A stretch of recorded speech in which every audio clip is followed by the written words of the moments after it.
Welcome to the first part of our series on the rise and fall of the Roman Empire. In this video, we'll explore the first steps of Rome, from its legendary founding to its emergence as a dominant power in the Mediterranean.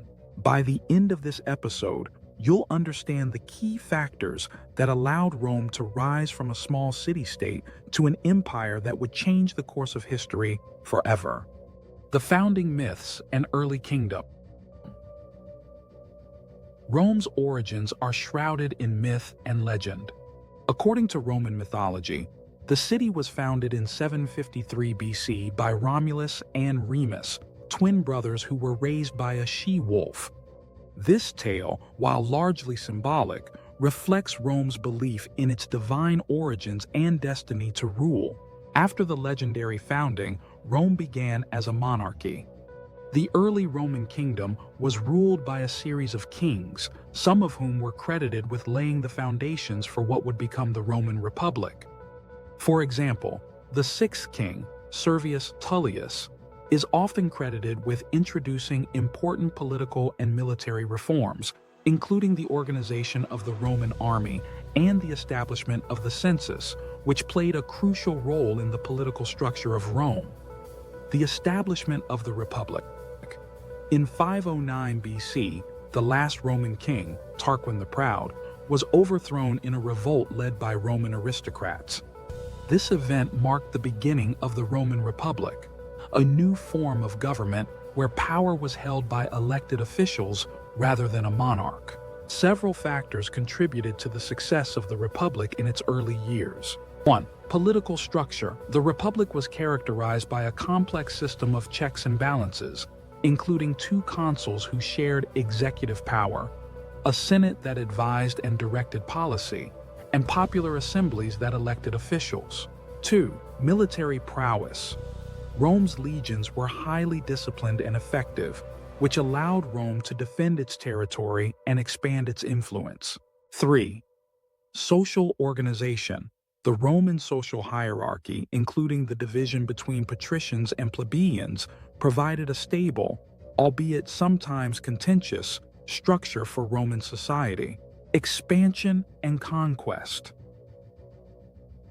Rome's strategic location in the heart of the Italian peninsula and its powerful military allowed it to expand rapidly. Initially, Rome's expansion was focused on securing control over the surrounding regions of Latium and central Italy. This period of early conquest laid the groundwork for further expansion. The conquest of the Italian peninsula was not without conflict. Rome fought numerous wars, such as the Samnite Wars, which ultimately resulted in Roman dominance over Italy. These conquests were driven by a combination of military might, diplomatic alliances, and the strategic incorporation of conquered peoples into the Roman system. By the end of the 3rd century BC, Rome had established itself as the dominant power in Italy. However, its ambitions did not stop there. The Republic soon turned its attention to the wider Mediterranean world, leading to conflicts that would propel Rome to even greater heights. The Punic War, one of the most critical phases in Rome's rise, was its series of wars with Carthage, known as the Punic Wars. These wars were fought over control of the Western Mediterranean and were some of the most significant conflicts in ancient history. 1. First Punic War, 264 to 241 BC. This war began over control of Sicily and ended with a Roman victory, establishing Rome as a naval power. 2. Second Punic War, 218 to 201 BC. Perhaps the most famous of the Punic Wars, this conflict saw the Carthaginian general Hannibal cross the Alps and invade Italy. Despite several defeats, Rome ultimately emerged victorious, solidifying its dominance in the Western Mediterranean. 3. Third Punic War, 149 to 146 BC. This final conflict ended with the complete destruction of Carthage, allowing Rome to consolidate its power and expand its territories in North Africa and Spain. The Punic Wars not only expanded Rome's territory, but also marked the beginning of its transition from a regional power to an imperial one. The influence of Greek culture.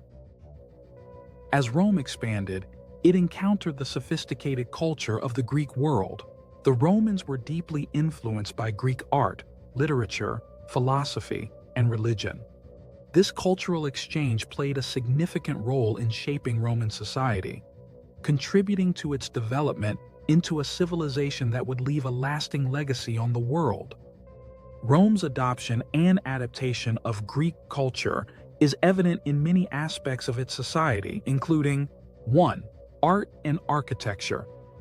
The Romans borrowed heavily from Greek styles, leading to the development of their own distinctive forms of art and architecture, such as the use of columns and the construction of grand temples. 2.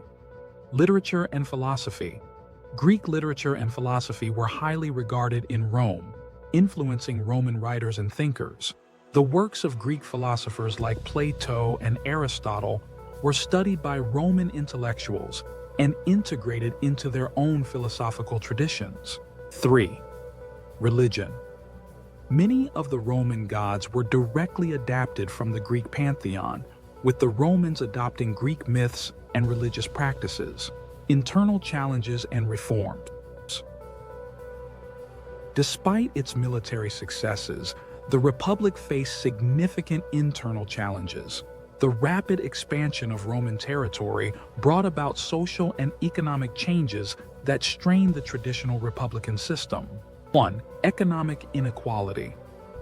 The influx of wealth from conquered territories led to a growing divide between the rich and the poor. Large estates owned by wealthy patricians displaced small farmers, leading to social unrest.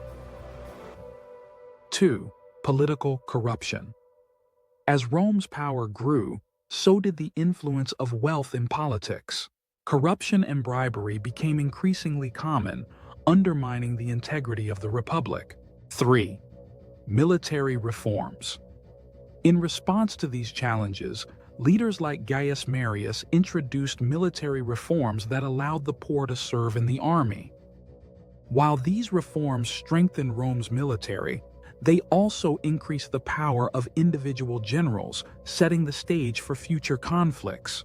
These internal struggles would eventually lead to a series of civil wars that would threaten the very existence of the Republic. The rise of the Roman Empire was a complex process driven by military conquest, political innovation, and cultural integration. However, the seeds of its eventual decline were also sown during this period, as internal divisions began to emerge. In the next episode, we will explore the height of the Roman Empire, a time when Rome stood as the unrivaled power of the Mediterranean, controlling vast territories and leaving an indelible mark on history.